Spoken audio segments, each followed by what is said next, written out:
Again. I've got the people. I sound checked We're them. live now. I I didn't click last time. Not Jesus. possible. Start again. Best you roll another joint, Gib. I fucking will do at this rate. Kate, do you want another one? Yeah, Hello, why and not? welcome to Bergkamp Wonderland. I'll introduce you to Gimli. It's on there now. It's on now. It says live now. Oh yeah, no, it hasn't started before that, but it's on now. So what do? We find ourselves We're beginning again. Carry on. Start again. Hello and welcome to a Bergkamp Wonderland Transfer Deadline Day Special Part 6. I'm Gunnar Gimli, and tonight my guests are Danny, Andrew, Dom, Jeff, Kate, Jace, and Chris. Right, hello guys. This is a podcast panelist only episode. We do apologise for being slightly later than normal, but we have been talking to absolutely fucking nobody.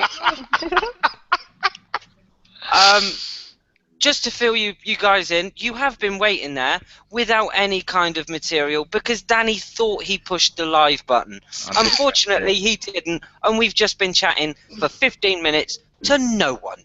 Yeah, But no one's going to it's- fucking listen anyway, given it. Well, I was just messaging Raj and Shredder to see if they were coming on, so I wasn't taking any notice. I thought I pressed it. 44 people listening, it's because they all fucked off!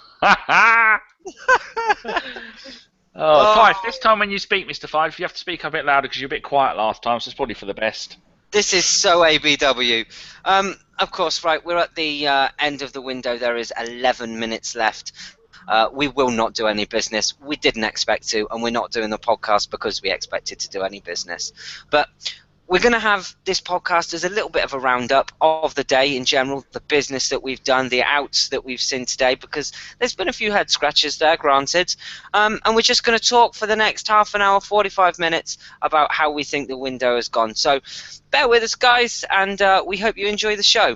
Andrew, we're going to start with you on your analysis of the window itself. Do you think we've done some good business, or do you feel a little bit deflated by some of the names that have come in?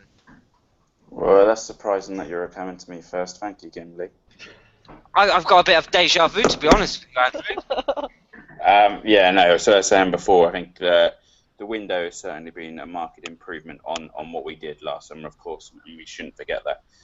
Saying effectively that, if I had to give it a rating out of 10, I'd give it a 7.5. Obviously, it was a very good window, perhaps not quite great. We didn't land the centre forward, that stat of the world-class stature who we were all calling out for and have been now since Van Persie's left.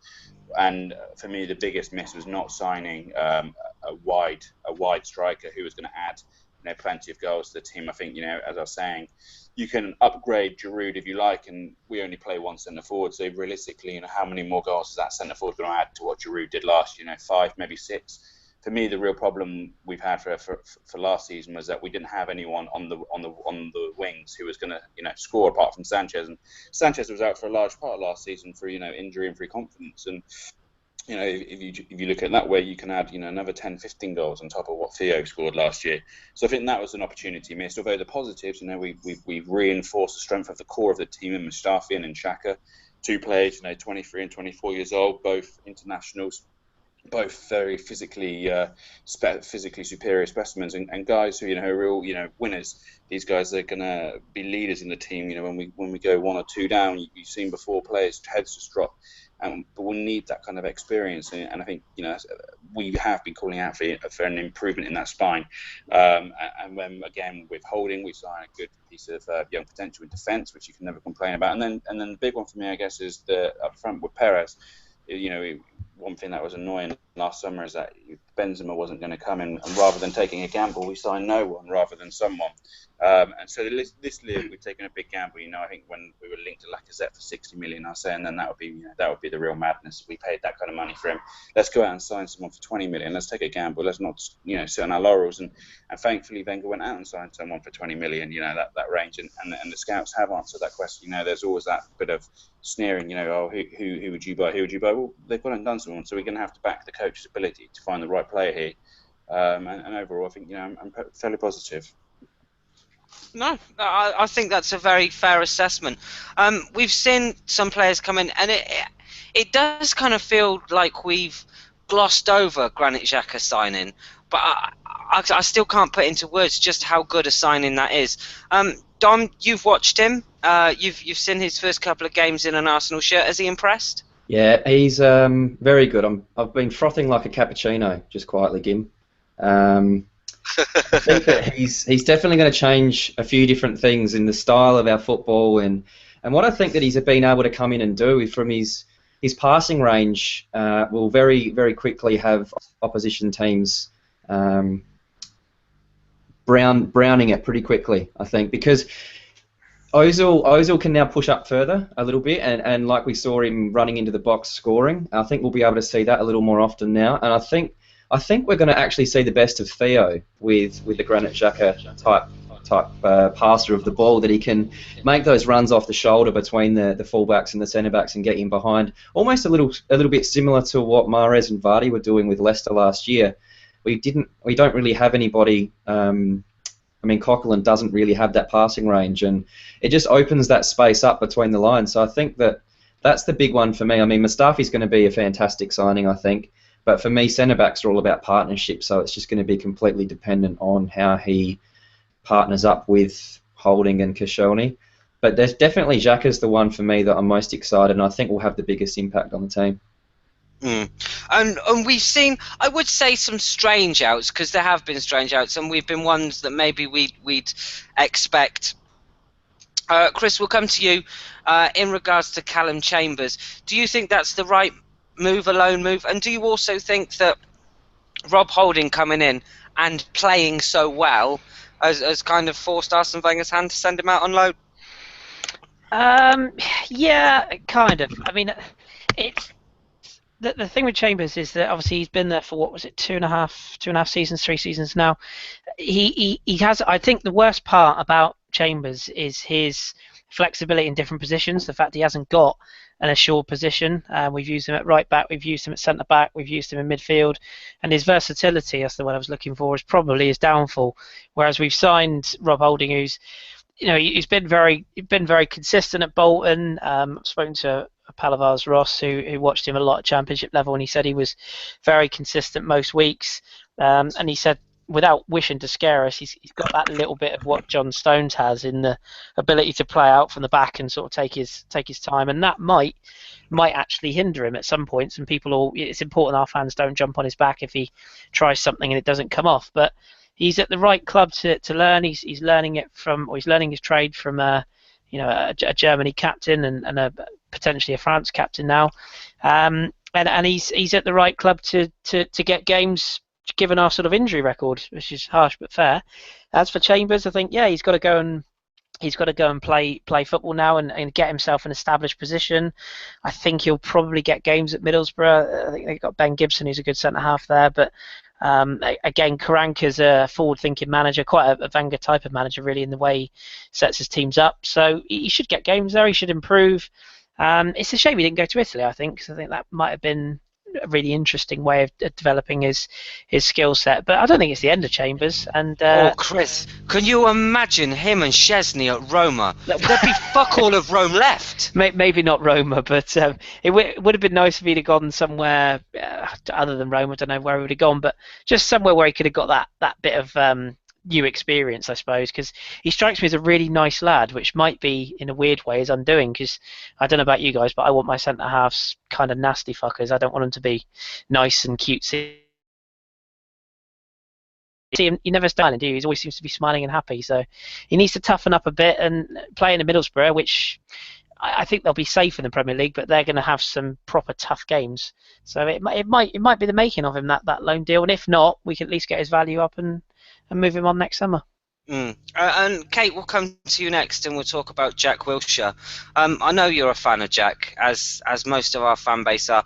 Does that upset you to see him being sent out on loan? Can you think of any reason why that might have been happened? Do you think the England snub might have been a bit of a kick up the arse that he needs to go and sort himself out and get some regular playing time? I think going out on loan will help him, yeah, and I think it will give him, if he's getting regular first team football, he's going to have that confidence, and if he's got the confidence, he'll play well, we know that. So let's just hope he stays injury free. That's going to be the key to his season. But you can see, Jeff. Do you think that the logic behind that move is that he's going to get regular football? And does that tell you just how highly rated Arsene Wenger thinks our midfield? Well, it's obviously a level down from Arsenal Football Club. You know, going to someone like Bournemouth. There's no doubt about that. So you'd think if he's physically fit and healthy, he's going to get in the first team. And that is the aim, that he gets the games. I mean, the lad's got to start playing football matches. He's got so much promise. I mean, you've seen the games that he has played in. You know, you can see that he just breezes past players and stuff like that, and even some of the passes he makes, they are, you know, some of the stuff is top quality. But at the end of the day, if you're not getting him on the pitch and you're not getting the minutes on the pitch out of him, you know, it's very, very difficult. He needs a run of games, and I think it's the best thing for him to go away and get into, especially a footballing team like Bournemouth. Eddie Howe, I'm sure he'll look after him, and he'll enjoy himself down there, because you know, apparently it's a good little club. They've got plenty of money down there. They don't get big crowds, but there's going to be a lot of expectancy, no doubt about it, because you know he's that you know, that they call it elite level of player that they think he should be, and I think he should be as well. But you know, we've got so many quality midfield players in our squad now that, you know, unless he's fit and healthy, he's not going to get in the team, and that is the problem with it. And I've seen, Jace, will come to you next. I've seen on Twitter, and this is, whether it's harsh or not, you'll decide, a lot of people comparing Jack to Theo Walcott, how there's a lot of promise there, but it's never really come to anything. And it seems to me Theo seems to get a really rough time, but Jack necessarily doesn't. And let's be fair, they both had injuries that have marred their careers. So can you separate them, or do you think they're very similar, and that it's harsh that Theo gets a harsh time and Jack doesn't? I think it's totally unfair that Jack's even put in the same bracket as him. The one thing Jack Wilshere doesn't do is hide on the pitch, and unfortunately, in the 10 years Theo's been at the club, he's hidden quite a lot. You know, I mean, he's gone missing so often, it's beyond belief. You know, with Jack, at least you get effort. You know, if he's not having a great game, at least he never hides. He always wants that ball. He always wants to have a crack. You know, there's a massive difference in attitude and application between them. You know, I'm sorry, you can't. You know, you can't put them in the same bracket. You just can't. It's ludicrous. Unfortunately for Jack, like, you know, he spent nearly 2 seasons injured. He needs real game time, a real run of games. He needs to, you know, regain confidence. He needs to regain the match fitness. And you know, Bournemouth do play football, so you know it's not going to be easy for him down there. It's really not going to be easy for him down there, and it may be a challenge that he needs to, you know, to come back stronger. You know, was he going to get in our first team this year? I think it's a hell of an ask for the guy. You know, I mean, you look. He went to the Euros. He comes back. He plays a couple of pre-seasons games, picks up another injury. You know, poor bugger can't win, can he? No, he really can't. We'll go to the chat box down the side now, and we've got a few questions coming in. Chris, the first one's to you from John. Have you shaved your receded hairline? Yeah. He's so irrelevant. I don't even know who this John is. I think he's the one with the shit beard, isn't he? Oh yeah, the Trumpy one. The one who went to court recently. Oh no, he bought a suit for work. Sorry, same thing. Yeah, I can have him terminated, no problem. Okay, fair enough. And we've got Dom in there. Dom saying something as well about your receding hairline.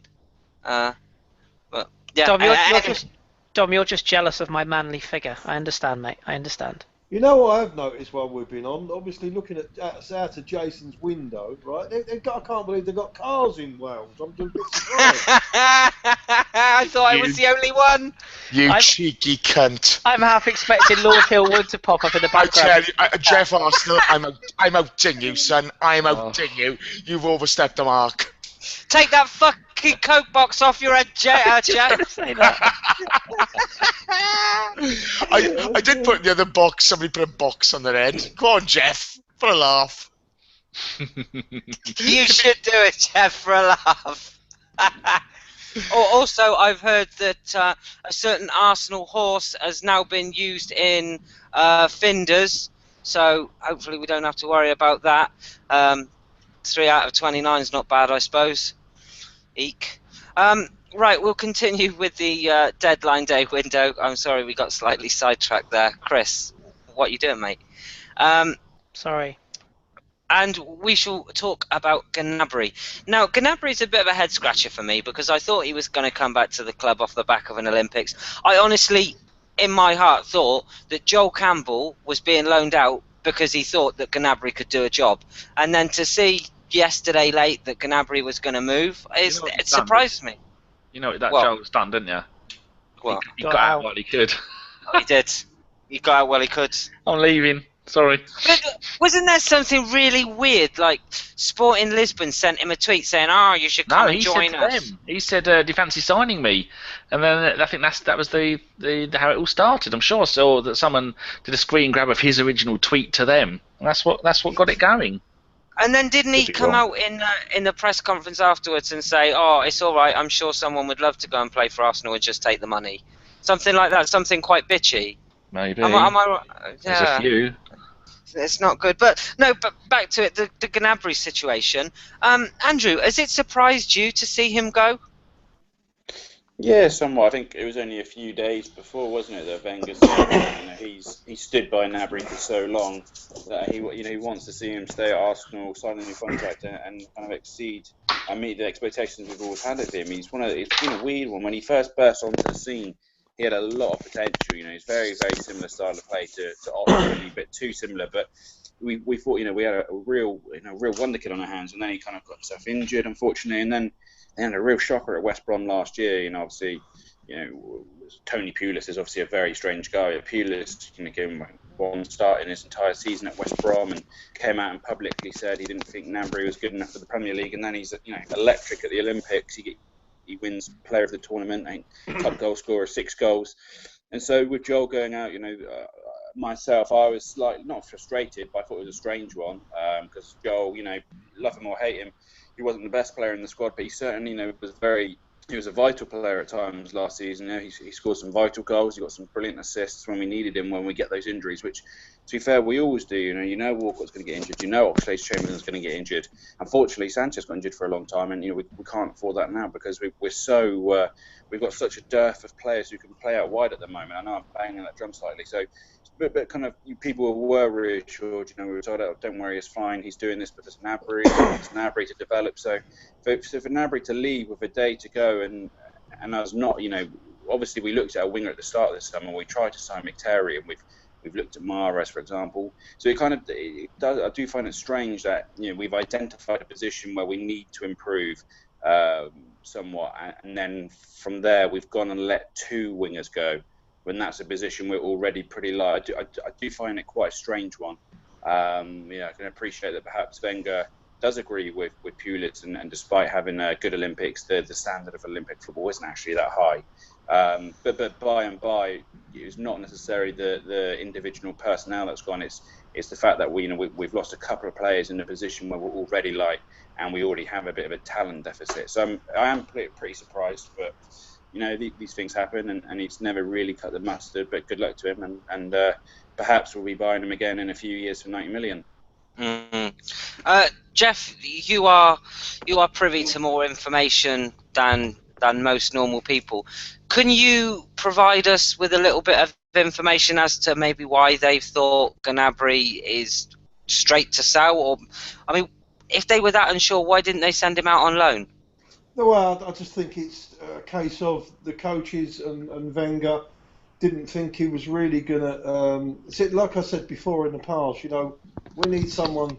We're at a stage now where we need players that come straight in and hit the ground running and do the job straight away. We can't hang about for 6 and 7 games anymore because you fall too far behind if you lose games or drop points. So it's very, very critical. And the fans are the most. I mean, they'll. It's just someone that puts stray passes moaning. Everyone moans and everything else. So, I just think I'm looking at it, and the same with Joel Campbell. I don't think they're good enough to play for Arsenal Football Club. But that's the reason why the guys have got it. And I don't buy into the stuff that we're really, really short on the wide. You got Sanchez there. You got the Ox can play out there. You got Theo. You got Santi Cazorla can play on the left hand side. He's played there many, many times for Villarreal. I don't really buy in that. Ramsey can play out on the right hand side. I understand what you're saying about attacking options, naturally attacking options being coming in from the right and the left, but I trust Wenger. I trust the coaches, and you just got to let them get on with it. It's no good keeping hold of these deadwood when you can have them over for a few quid, or you can send them out on loan, which will they might improve themselves and come back, like Coquelin did when he went away, or you'll get a few quid from them, and you might even get a decent fee from them if they do well whilst on loan. People are forgetting about Alex Iwobi as well.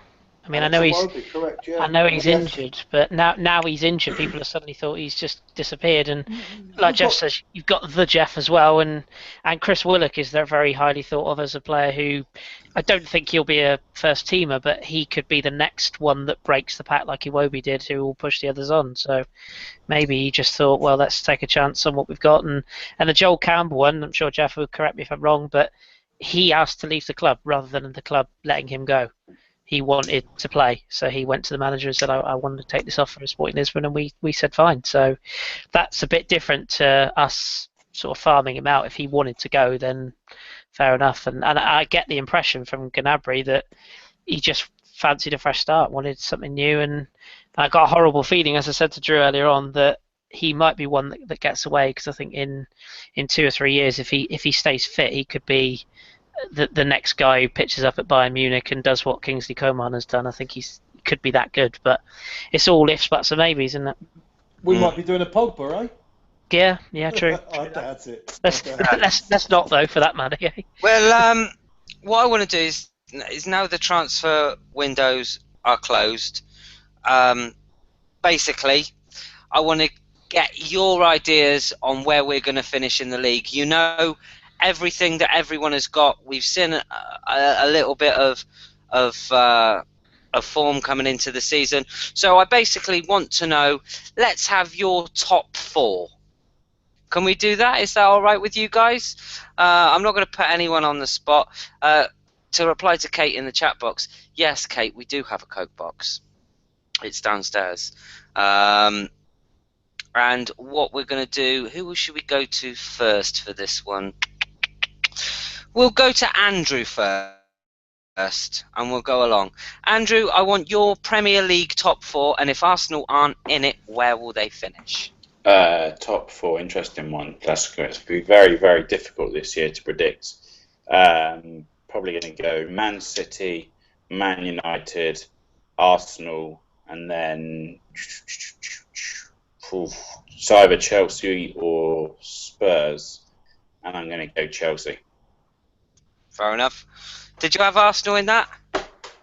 Arsenal third. So Man City, Man U, Arsenal, and then then it was then Chelsea, and then Spurs 5th. Okay, fantastic. Danny? It's going to be Man City first, Man United second, Chelsea third, because remember, Chelsea don't have the any European competition to play in. Are they in the UEFA Cup? Don't think they are they? They're in nothing. Yeah. They are in nothing. So Chelsea, they've got some decent players and a good manager. So Chelsea third, possibly second. And then I think it's a battle between us, Liverpool and Spurs for 4th, because we're going to get injuries. If our squad stays fit for the entire season, we can win the league, because we've got the best. We've got some fantastic players. Ozil plays 60 games a season. We could win every trophy we're in. That bloke, if Lucas was managing to score that many goals at a very, very poor team in La Liga, and still managed to do that well. I mean, he's another left-footed player, so I think we can probably see him playing wide left a little bit. Sanchez playing on the right. Santi, I think he's going to be a massive influence. We've already seen how good he is already in El Neni, as long as El Neni doesn't shoot. So, yeah, if we stay fit, we can finish. We could finish anywhere. But if we're not going to stay fit, we're going to get injuries. We're going to get suspensions, and I reckon 4th, 5th, 6th between 3 teams. Okay, fair enough. Dom?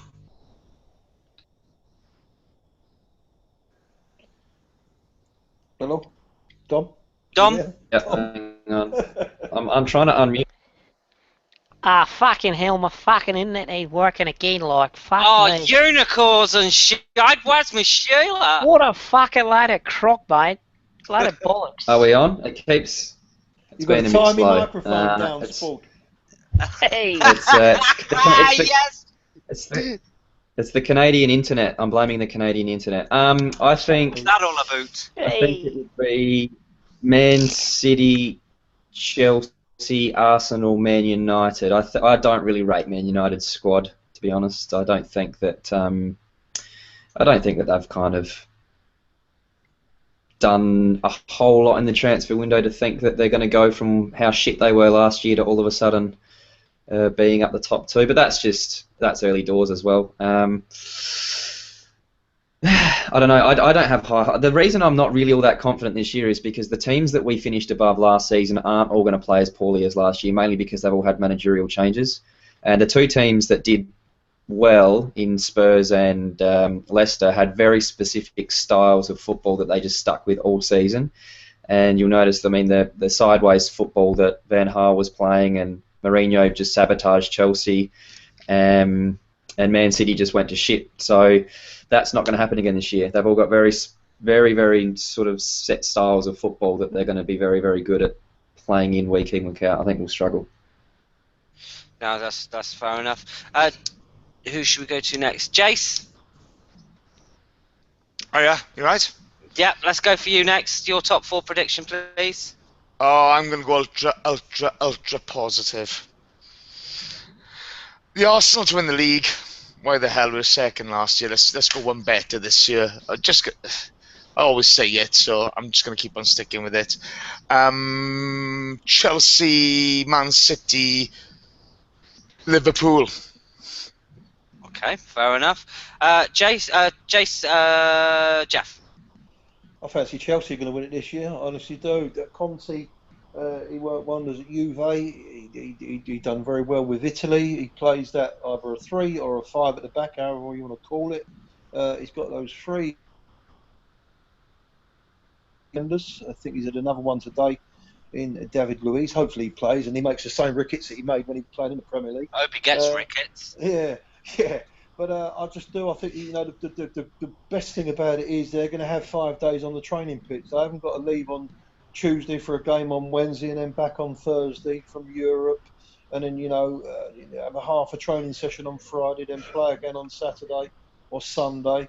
I just think he's going to benefit from that. He's a really, really organised coach, and if you can get your defending. I mean, Chelsea are got a decent defense. When they was playing well, they defend really, really well anyway. If he gets them tight, they're going to be hard to score against, and they've got such a fantastic attacking line.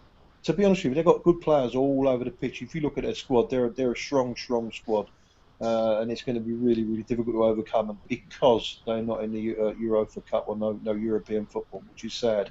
So they're going to win it. I think Arsenal come second, a close second. I think the 2 Manchester clubs will take up 3 and 4. Tottenham, I think I don't know, just about 11 for 12 for them. I think this year. Wouldn't that be nice? Yeah. Kate. I think Chelsea will win it. A second, because I have to be positive. I'm not quite as positive as Jace, but I am still positive. And Man City 3rd, Man City 4th, because I think they will self-combust because Mourinho's a twat. Fair enough. Jace, no, we've done Jace. Chris. Hate to say the same as Jeff, but I will say the same as Jeff. I think Conte wins it for Chelsea. Much the same reason Jeff gave. No European football. As much as I can't stand them, people like Costa and Hazard will always get goals, defensively tight, and one of the big X factors, they haven't spent particularly big in this window, which means they've got plenty to spend in January if they want to, which worries me slightly. For me, Arsenal second, that's what I would go with. Man City a very close third. In fact, I could see that even being a goal difference thing. Pepe Guardiola, as a guy on 606 called it the other night, twat.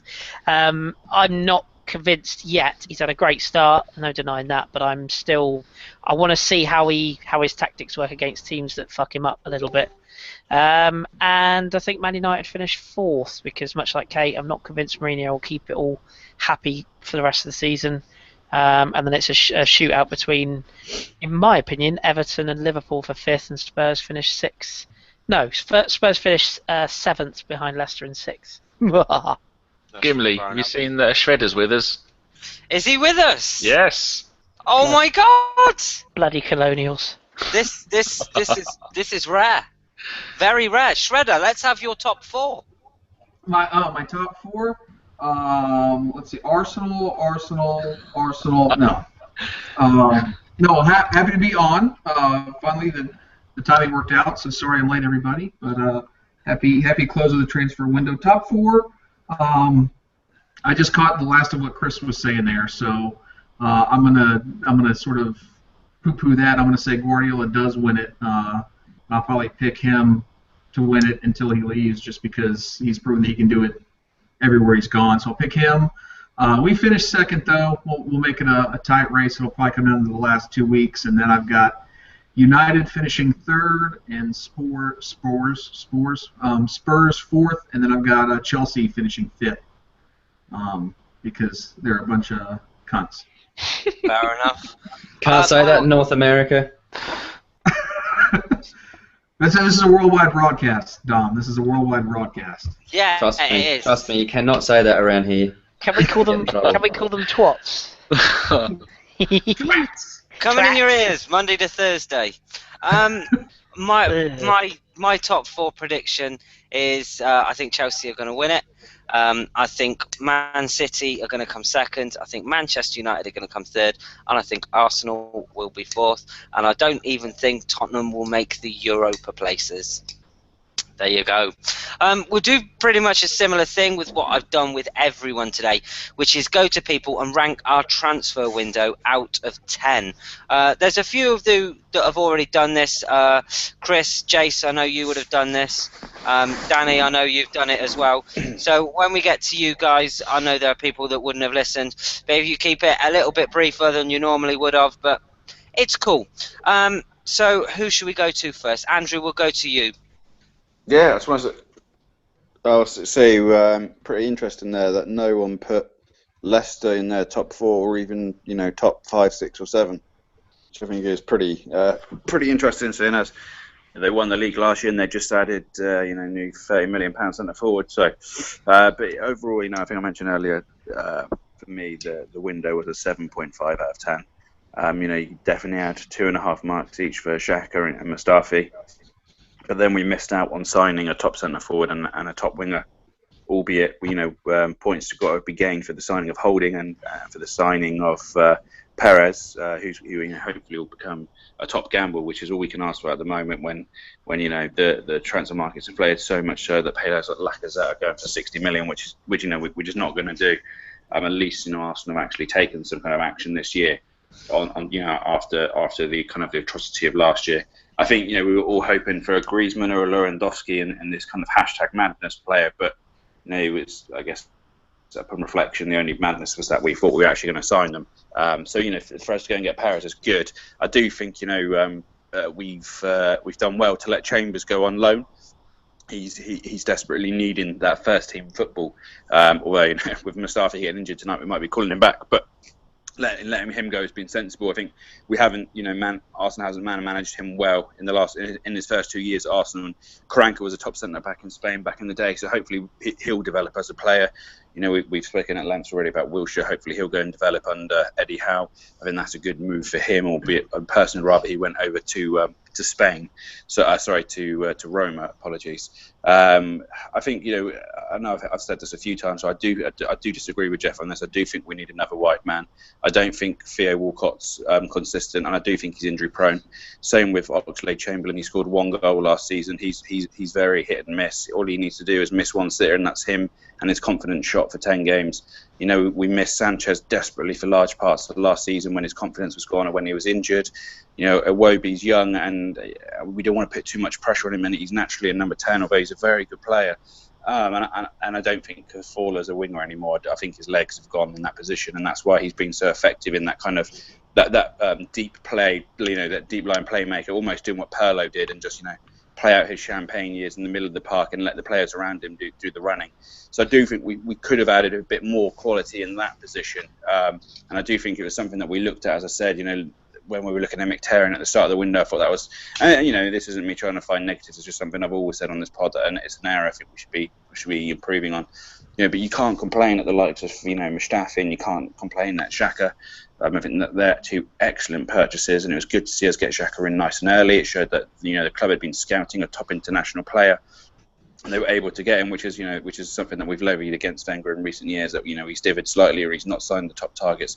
So that was good, and there's positives to be there. And then, as we say, bringing in El Neni in January was very good bit of business. I know we're going back here, but it was kind of foresight. It was a foresight purchase, knowing that Arteta's going to be off, knowing that knowing that Flamini's going to be off, knowing that Rosiki's going to be off. We went and we did something about it early, so you can't complain too much. I think that it could have been slightly better, and I hope that Perez I hope he hits the ground running, and I hope he scores goals. He's not quite the world-class player we wanted, but I guess we have to take these sorts of gambles, and there's many clubs around us who are taking just very similar gambles to us, but spending a lot more money on doing it. So so it's much better than last season, and a solid 7.5 out of 10 for me. Thank you very much. I should say to all the people listening, as we've asked throughout the day, if you like what we do and you've enjoyed the day, just click the thumbs up at the bottom of the box. That's all we ask from you guys. We love chatting Arsenal, and we love that you love listening to us chatting Arsenal. So thank you very much to all that are stuck with us, and like I said, there's that little thumbs up at the bottom. Don't forget to give it a click. You'd make us all extremely happy. We'll kick on then and go to our next person, who is Shredder. I would like your mark out of 10, and we're going to do this a bit differently as well. We're going to do a bit of a twist on one because it's the last one. I'm going to also ask you how you think Arsenal have rated in the transfer window, and get you to give a mark out of 10. But also, if there's a player that's moved that you would have liked to have seen at Arsenal. Andrew, we'll go back to you. Is there a player that's moved this transfer window that you would have liked to have seen at Arsenal?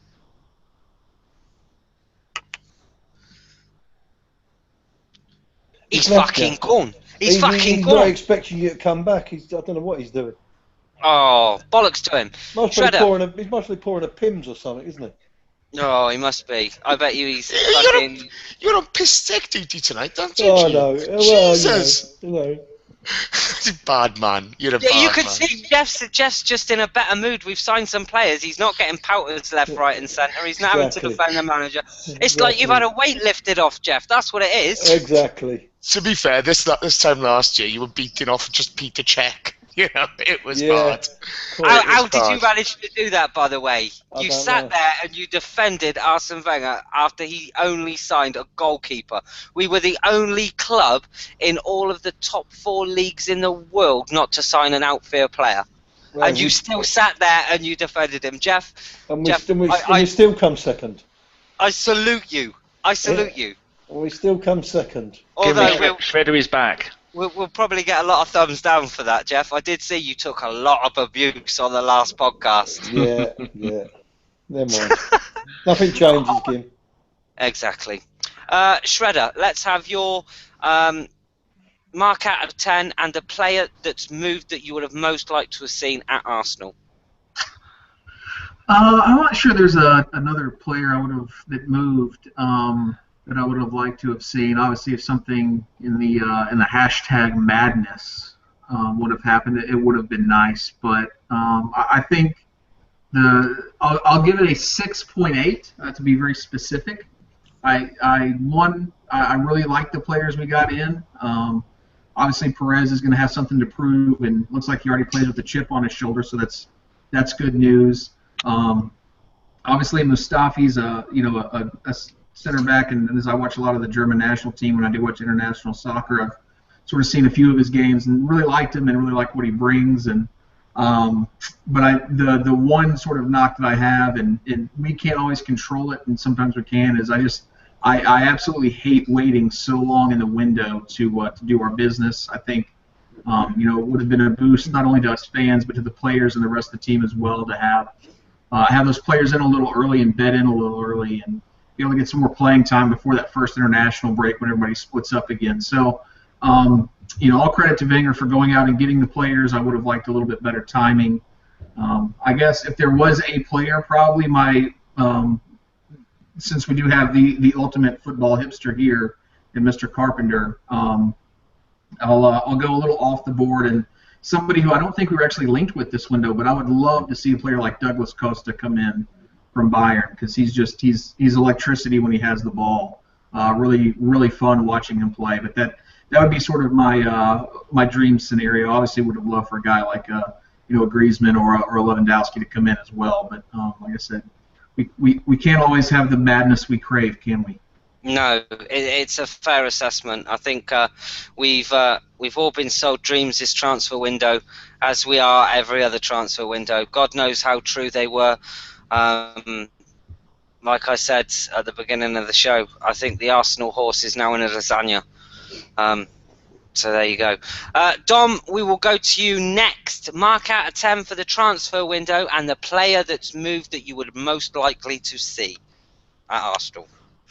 I would give us a 6 out of 10, or maybe 6.5. I'm very happy with the two signings of Xhaka and Mustafi. I'm going to comment too much on Perez. I haven't really seen much of him.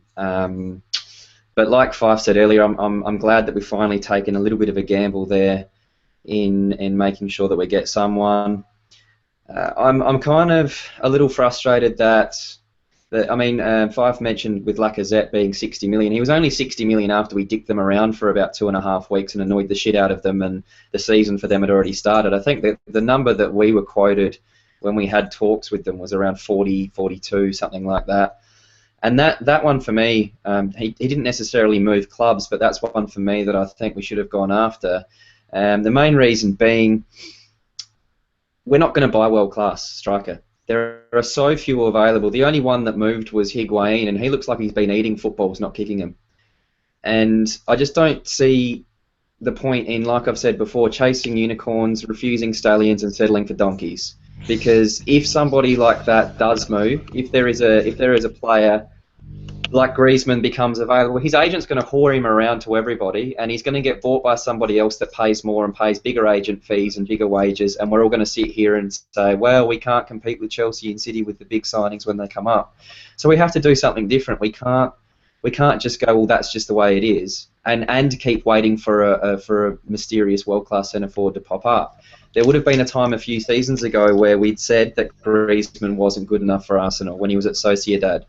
I heard a story from someone that I trust quite a lot when it comes to rumours and things, that we actually were very interested in Griezmann at the start of a certain window before he moved to Atletico. Then we didn't really get back to him. We fannied about a window like we normally do, and then right at the end of the window we said, sorry pal, we're not going to buy you. So he got the shits, and that was kind of the end of that. And so that's my biggest argument, is that the only option I think we have, and I was sat here this time last year saying the exact same thing about Draxler and Lacazette, and I'm saying the same thing 12 months later, that I don't understand why we can't take that risk. No, I'm not asking to take a £79 million risk on Higuain, because you're not going to get any money back. But Liverpool bought Benteke, who was as useful as windscreen wipers on a submarine all year. He absolutely stunk up the place. He was putrid. And they went and sold him 12 months later for £32 million, which is the same as what they bought him for. So with the market doing what it's doing, Wolfsburg bought Draxler for €35 million, and PSG were sniffing around at £60 million 12 months later. There are risks out there that you can take. There are plenty of players available that you can go after, and if it doesn't work out, you're not losing all of that money. You're not doing a Man City with Mangala. and losing all the money. There are sensible gambles to be had. But the problem is that we're not going to buy the world-class player finished article. So why not buy the one just before they burst out? If Lacazette has another really good year this year, we ain't buying him. That's the only option I can see. And I'd love to hear Jeff's opinion on that, because I want to hear Jeff's actual thoughts rather than what he thinks the manager thinks. Yeah, Jeff. I like that. I like that. No, my thought. To be honest with you, I've only seen him maybe 3 or 4 times, Lacazette. So I can't. My opinion is going to be ill-informed. But I trust people like yourself and Chris, who have seen him on many occasions. He's much rated, but it's not about what we think, isn't it? Arsenal's team would be so different if all the Twitter fans, pick their team. But you just got to trust the team, and we don't know the situation, do we? Like I said before in the past, there might have been extra demands or something. Wenger might have thought he was too expensive, and and we don't know until we know the situation. It's very, very difficult, isn't it? But like I say, I trust the guys. Fair enough. But my argument to that, Jeff, is that if we've identified a player to be good enough at £30 million, why isn't he good enough at £40 million? Does his talent all of a sudden change because the club want a few extra $1 million? Because we do seem to walk away a lot over, sums of money that are, I don't think, ridiculous. And that's the gamble that I think you'll find fans like myself and Fife and a few others have been saying, because I remember a time where we were saying that Aubameyang probably wasn't Arsenal standard when he left France. And now look what he's become. My argument is that we're not going to buy the finished article. We don't really have much of a choice other than to go for a 23, 24-year-old guy that looks like they could potentially break out. I got you, but you could roll off a list of centre forwards that we should have bought over the past 3 and 4 years, and you have a look and you see most of them. Where are they now? You just got Balotelli that's been given a free from Liverpool to Nice. I mean, people was gloating on about we should give £20 million for him 2 or 3 years ago, whatever it was. There's other centre forwards that have gone. Everything is a gamble. This Perez guy that's come in, he's going to be a gamble. Mustafi, he's going to be a gamble. You don't know what they're like until they get and they play in the Premier League, the fierce competition. You don't know whether they're going to be good enough until they get here. The same with Lacazette. Wenger, you would imagine he's quite tight in France with regard to the guys that he's got working out. They're on the ground. They're going to be knowledgeable. They're going to be. They've followed the French leagues. And if they don't fancy, there's a reason for it. And we just got to trust them. What can we do? Like I say, all right, you might think that £40 million is cheap now, but there's no guarantee that these guys come over and do the job. Let's just say, we might have saved us if Perez hits the ground running. If he gets 6 in his first 5 games, Perez, right?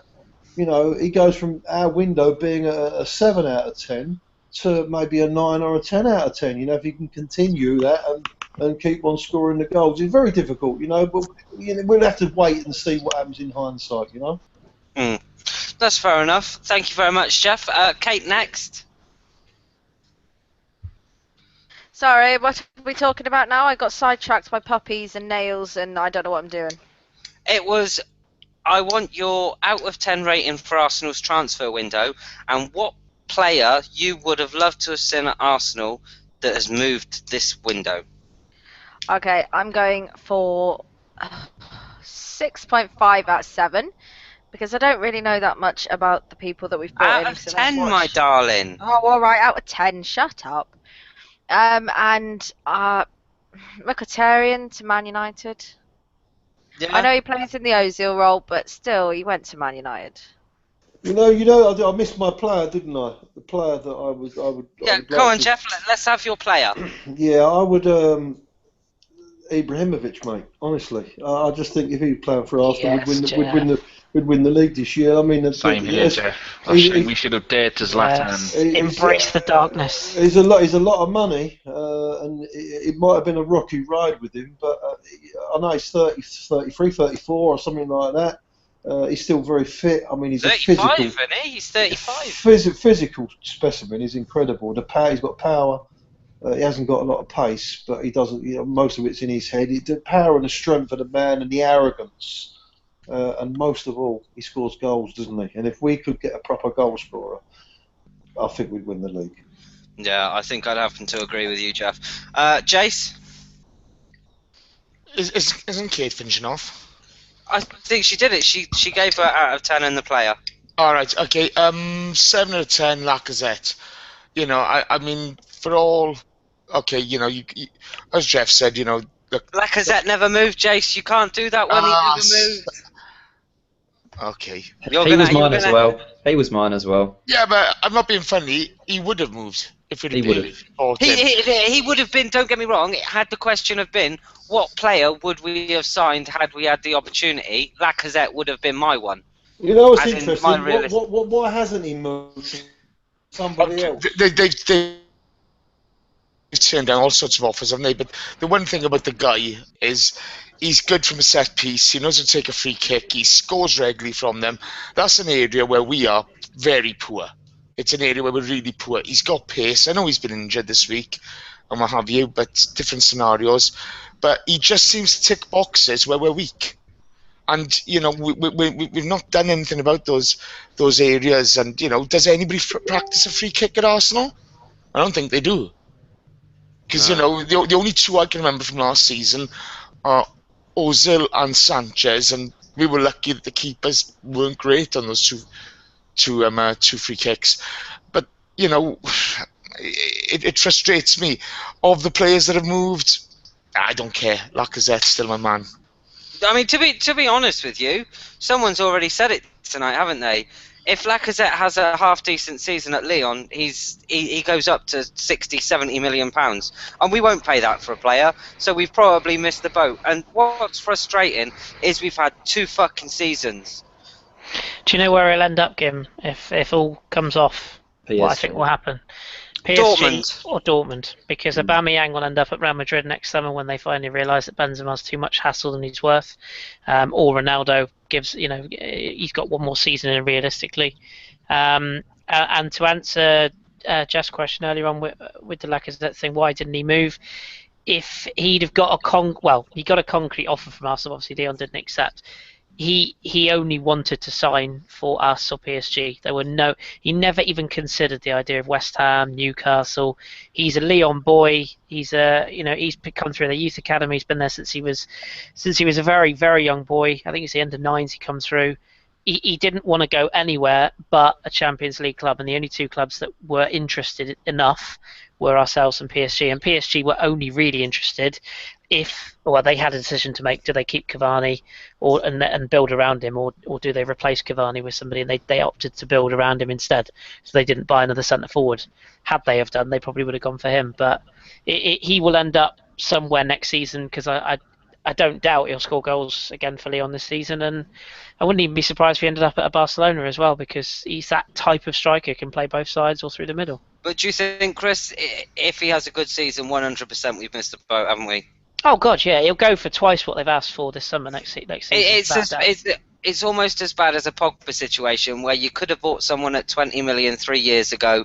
You didn't. You stalled, and now you're paying top whack for him. But the other little story I want to quickly poke in here, and for anybody that actually knows, you can feel free to correct me, but I heard a little whisper that we had some pre-contracts organised for Draxler over the last few years too. And that's another one that, if you're going to try to tell me that he doesn't improve over Oxlade-Chamberlain, then I'll eat my hat.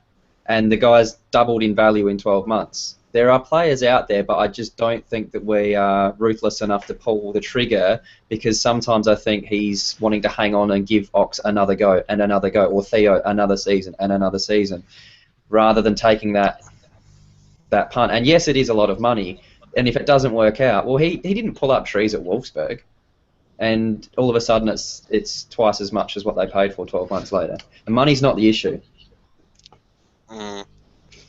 No, very true. Chris, we'll continue with you. I forgot what the bloody question was now. Out of 10, and the player yeah. that has moved this window that you would most like to see at Arsenal.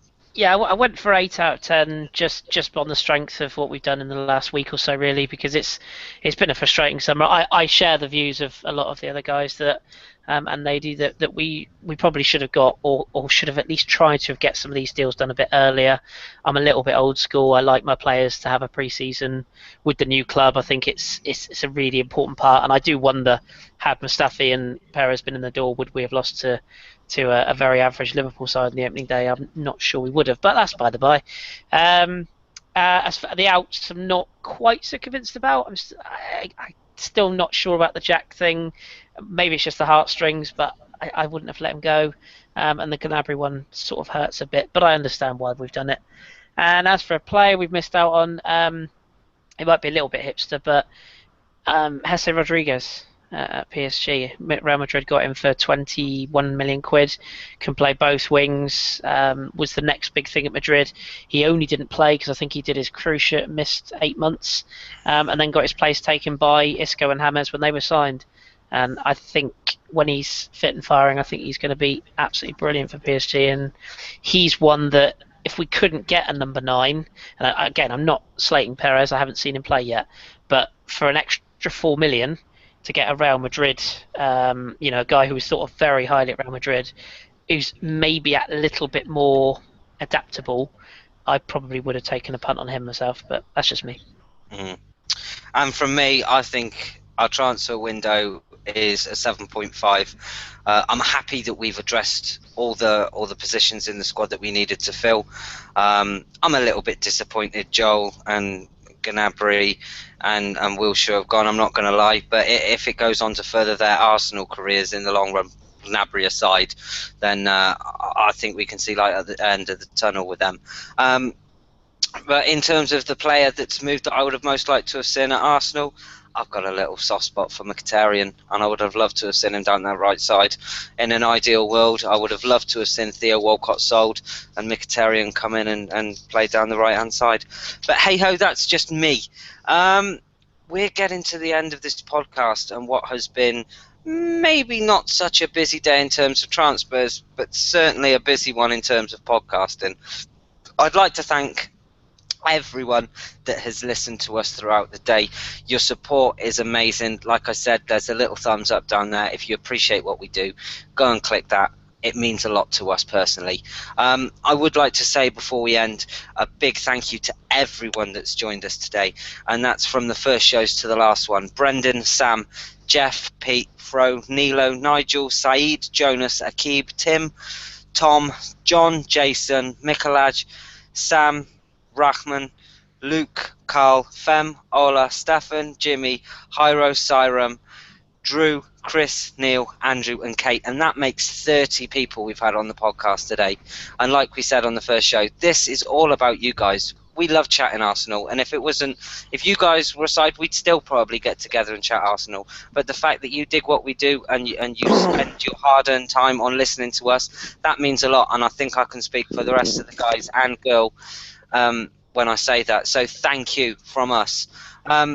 All that's pretty much left then is to thank you guys. Now I've thanked the listeners and the other people that have joined us. Chris, Jace, Kate, Jeff, Dom, Shredder. I forgot Shredder in the list. It's 31. How have I done that? It's like he slipped in the back door. He's done a Davies. What's going on here? Good job we haven't got potty mouth Welsh on here. This could go downhill quickly. Can we? Raj sent a message. He said, "Remember, tell everybody that I said ages ago that this would be a £1 billion transfer window. Reverend Raj knows. He has a man upstairs." Can we thank OG as well, who's not been able to come on, but he's been in the chat from work, being a naughty He's been abusing everyone. Yeah. Oh, I didn't know he's in there. ABW blogs, Danny. It does what it says on the tin. He was abusing John Welsh beer earlier on. I was watching telly. I tell you what, thank God you weren't on, Chris. You'd have a right pop at yours. Have we got any time for some pirate-related banter before we leave? Send your things in the chat box. We're only 10 seconds behind. We will rub them out before we go. Yeah. Was it about Chris's assistant manager's masturbates? Seaman Staines kit for Seaman Staines plays a front. Yeah. Oh, I see, Jeff. ABW blogs. Yeah, there he is. Yeah. While we're here, Did anyone else get 3-1 at the weekend? I I think went Raj 3-1. did, and Luke, the blogger, did. They both got 3-1, but no one got the right goal scorer. That's absolute poverty. But I see John Welsh has weighed in early with silly pirate cunt can't even afford sleeves. And he's not allowed sleepovers. All I can say is "arr." Where's your three-piece purple suit? It's not purple, you cunt. It's a two-piece, and it's burgundy. Get your facts right, that end. Burgundy. Yeah.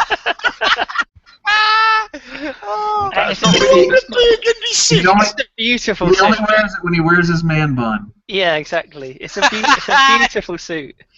Jay, sleeves to match the hairline. I love it. Why do you wear a vest? You seriously? I tune into the radio show, and sometimes you wear a vest, and you remind me of Will from The Inbetweeners. Oh, you cheeky cunt. Yes. Kim, I've got a face for radio. You know this. I've got you to call me a cunt. I've cracked you. I haven't been fashionable since 1993, mate. It doesn't bother me. It took 2 years, but I've got that. 1993. 18. No, yeah, it's probably true. 1983. That's when I was born. Or Before, 1783 when he discovered America. oh, wait up, fucking John Oh, Perry, the Honor Fashions. You're Fashion only chef, about 300 years late there, mate. Fucking discovered America. This is the public roast of a scurvy pirate. Oh, to be fair, you know, he enjoys it, and he enjoys Loves taking. the attention. I only come for the bants, as Carl Jenkinson would say. And we're going to be seeing him this season. Pray for that. And Yeah, Debuchy. Danny to can be still fair- say Debuchy. Is Jenks going to be mowing the Emirates? Is who? Jenks going to be more. Oh, Jenk- his lawnmower. Yeah, That's part of his rehab program, I think, pushing the lawnmower. to be fair. He'll be Bless him. pushing Chris if he joins the Pirate. I'll give him a game. They got more points than Arsenal this season. Yeah, we have actually. Oh. That is actually true. Factually true. John Welsh, he's gone in for you again. He's gone bring back Indy Chris. To be honest with you, I miss her. She's I miss her. she's at the airport at the moment, I believe. With Colin Sock. Colin. Oh my God! You're gonna send He him was back only my looking way. for him the other day. Oh, did he find him? No, he must have gone to the airport, like you said. Andy Chris Was it had stuck to a wall somewhere? Well, Oh, no, no, he walked mate. himself. Mate, trust me, that thing was sticking to nothing. It was like a house brick. Sticky situation. Oh, if you don't Oh, understand this has what we're gone saying, downhill. Yep. just listen to the Burkamp Wonderland After Darks. After about 2 hours, it will all become clear, Or don't. and then you'll be up to date. It'll be like 3 hours of your life you'll never get back, but you will howl with laughter. Right, I feel that I should end this because Jeff, not wishing to be funny, but you probably need to go to bed. Well, I'm here, mate. Now I'm wide awake, mate. See, As you fucking get- wide. As you get older, you don't need too much sleep, Jim. You'll get there. No, see, I don't take the good drugs that keep you awake. That's the problem. I take the ones that make me walk around like a fucking zombie. Good luck to you. I'm not being funny, right? I'm not being funny, but I drove to the vets the other day. I can't even remember it. Well, the vet's all going. This is things that I really shouldn't be saying live. No, He went- you really he- shouldn't. It's he all went for to the comic vet, effect. and he was the one that had the injections because they thought he was the dog. They just put him on that slab and went, "Hey, I'll get him right in the ass." It was when I stood on the weighing scales for the big dogs that I got the funny looks. The big dogs. For the big dogs. Hey, big dog. Oh, this has the capacity to turn into an After Dark, and it can't do that. I mean, are we all decent for time? Are we all good for time? Yeah. Is there anyone that wants to get away? No, I'm afraid I've got to go again. Oh, just gotta go. I've got dogs downstairs waiting for me. Man, Dog. Damn dog. You know, dags. get down, bouncer. So I'm going to love you and leave you, boys, and 3 points. Southampton, isn't it? I suppose that's what we've got to look for. 2 Or weeks. is it Hull first? Is it Hull first? No, Southampton. Southampton, yeah. Southampton, At home. Southampton Home. at home. Gee, Yeah. I'd have been lost. We should be all right. Well, anyway, boys, God bless you, yeah? See you. Speak Yeah. to you Take care, later on. G. Cheers, Jeff, Jeff. I'll message you soon, Jeff. No Cheers, problem, mate. God bless. Bye-bye. Andrew, are you still here? He's eating wine and cheese from off of a velvet cushion. Put What the he's lobster asking- down. Put the He's lobster He's asking down. Jimmy. What? He's too busy asking Jimmy Trader for advice on the stocks again. Bananas. Seriously. In What's or happening out? right now? He's wondering Seriously, what Mercy's doing behind him. I bet you he has a friend called either one of two things: Rupert. Hugo or Edwin. Or Although Rupert. I bet you he's got a friend called Rupert. Yeah, Have you- you're right. He's You've got all three corduroys. You've all seen the Wolf of Wall Street. Oh. haven't you? Yes. That scene when he gets out the Lambo off his face, that's Fifey, innit? I can imagine him doing that, just crawling out of the Lambo. That film made me sad. Why? Oh, it wasn't as good It's as got what I plenty thought of tits would. in it. It shouldn't make you It sad. wasn't as good as I thought it would be. You gotta love Fife. He turned wrong. Who needs Kermode and Mayo? You got Danny. That film made me sad. It did. 2 stars. That's all you need. I'll give it more than 2. Watched any good porn lately, Danny? Hey, what? Oh, Jesus. Don't encourage him, for Christ's sakes. I'm too old for that We're still nonsense. live, by the way, you idiots. Midget fucks a clown by any chance? Piper's left the group now. What's going on? No, he hasn't. Is he gone? You offended him. He goes down the bottom. He didn't Well, want the to be a posh part of it. twat. He's done the bottom, hasn't he? No, he's gone now. He's gone. That's it. Rupert has terminated the call. Ah, he's got 4 friends called Sebastian. And one called Farquhar, who's bi-curious. Alright, it's time for me to go, boys. I'm off ski. Yeah. Yes, right. We are going to end this. This is not on After Dark. That was No. just that was our 5 minutes of madness. So we'll end this officially then. Thank you to everyone that's appeared today. It's been absolutely epic. We couldn't give you transfers, but hopefully we gave you a few laughs along the way. So that was a Burkamp Wonderland Transfer Deadline Day special part 6 or 7 or something. I don't know. I've lost track of time. 6. And I'm a bit stoned, to be honest. I've had a few beers. But anyway, thank you so much for listening. And keep it Arsenal. Good night. Bye. We forgot to tell them that there won't be a podcast tomorrow. No, There no will be a podcast. podcast tomorrow. No, there's not a podcast tomorrow, so don't tune in. Like, we're not No gonna be podcast. doing shit. And maybe And I not don't one think- next week. No, There's we no have- football. no. Unless we can we think haven't. of something special to do. But we have got Jeff and Chaz Nuki Burton the week after. Oh, and Jace. And Jace. Yeah. Are you going to say goodbye, Mr. Shredder? Shredder's gone. Bye. He's there. Good night, Mr. Shredder. Hey. Bye, Right. bye, everybody. Bye. Stir fry distracting me. What? Shrimp stir fry distracting me right now. Oh, lovely. What's he done? Just making stir fry. Oh, nice. I'm pressing stop. Bye. Ta-ra.